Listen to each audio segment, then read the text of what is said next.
Hi everyone, Laura here with your Unchained recap of Day 3 of the criminal trial for Sam Bankman-Fried. 3 people testified during the Sam Bankman-Fried trial Thursday, with one declaring that FTX, quote, defrauded all of its customers, and another stating that he had committed financial crimes. Former FTX software developer Adam Yedidia, Paradigm co-founder Matt Huang, and FTX co-founder Gary Wang took the witness stand, answering questions about their interactions with Bankman-Fried and his business dealings. Yedidia, who finished his 2-day testimony on Thursday, shared with the court why he resigned from FTX. In December 2021, Yedidia became aware of a bug in FTX's codebase that overstated how much money Alameda Research owed FTX. When FTX customers deposited fiat money, namely the US dollar, into the exchange, sometimes they would route it to an account at Silvergate Bank, controlled by Alameda Research, but under the name North Dimension. This was tracked internally in the FTX database with an account called fiat@ftx.com.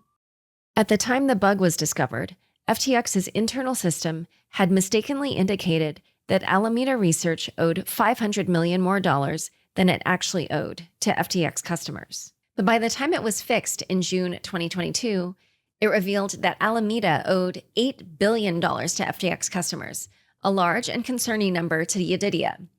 At this point, Yedidia had a conversation with Bankman-Fried in the paddle tennis courts at Albany, the luxury community where they lived in the Bahamas. Yedidia asked the defendant if everything was okay, and Bankman-Fried responded, quote, "We were bulletproof last year, we're not bulletproof this year." When Yedidia asked how long it might be before they're bulletproof again, the former FTX CEO replied that it might be 6 months to 3 years. In November 2022, as FTX was imploding and employees had already started leaving, Yedidia told Bankman-Fried via Signal, quote, "I love you, Sam, I'm not going anywhere," to reassure him that he would also not quit. However, Yedidia's attitude changed when he received a phone call from a fellow FTX developer, Leela Clark, who told him Alameda Research had used FTX customer deposits to pay Alameda's loans to its lenders.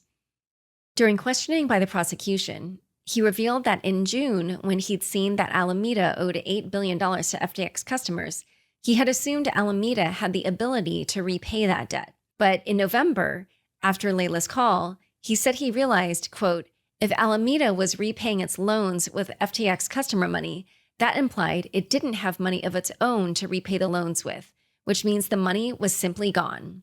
The prosecutor later asked once more about how Yedidia believed in FTX previously, and asked why his belief in the company changed. At that point, he exclaimed, "Well, FTX defrauded all of its customers." That silenced the courtroom for several seconds. Next up was Matt Huang, co-founder of crypto investment firm Paradigm. He detailed how and why Paradigm invested into FTX starting in 2021. Huang said that Paradigm was impressed with FTX's liquidation engine and its growth in market share. He also expressed how Paradigm's investment decision would have been severely impacted if he had known FTX could transfer customer deposits out of the exchange wallets and use them for its own purposes. During his testimony, prosecutors showed email correspondence between Bankman-Fried and Paradigm employee Arjun Balaji, in which the VC firm expressed concern about the lack of traditional corporate governance structures at FTX.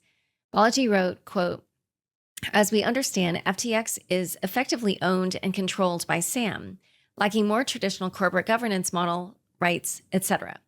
One example of where this can negatively manifest with crypto companies is through unintended value leverage, e.g. via FTT, Alameda, or some other mechanism." At another point in his testimony, Huang said, quote, "It was generally understood that customer deposits are sort of sacred, that when customers deposit into the exchange, they expect the ability to get them back out." According to Huang, Paradigm had invested roughly $278 million into FTX since 2021, and that investment has since been marked to zero. Gary Wang, the co-founder of Alameda Research and FTX, began his testimony by declaring that he had committed financial crimes, specifically wire fraud, securities fraud, and commodities fraud, during his time at FTX. Wang, who was also FTX's chief technology officer, had said Bankman-Fried had directed him to place code inside FTX's software that gave special privileges to Alameda.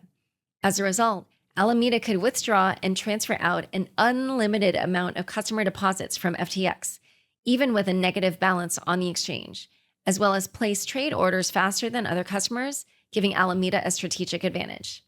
Additionally, Wang stated that Alameda had a credit line of $65 billion, substantially bigger than large market makers on the exchange that only had single to double-digit million-dollar credit lines. During his testimony, the prosecution also explained how the name Alameda Research was chosen for the proprietary trading firm. They played a clip from a Blockworks podcast interview with Bankman-Fried in which he said, quote, "We knew banks were going to shut us down if we named our company Shitcoin Day Traders, Inc., but no one doesn't like research." Huang will continue his testimony tomorrow, Friday, after which Zach Prince, CEO of BlockFi, will take the witness stand. Tune back in tomorrow with another update from Unchained on Friday's testimony.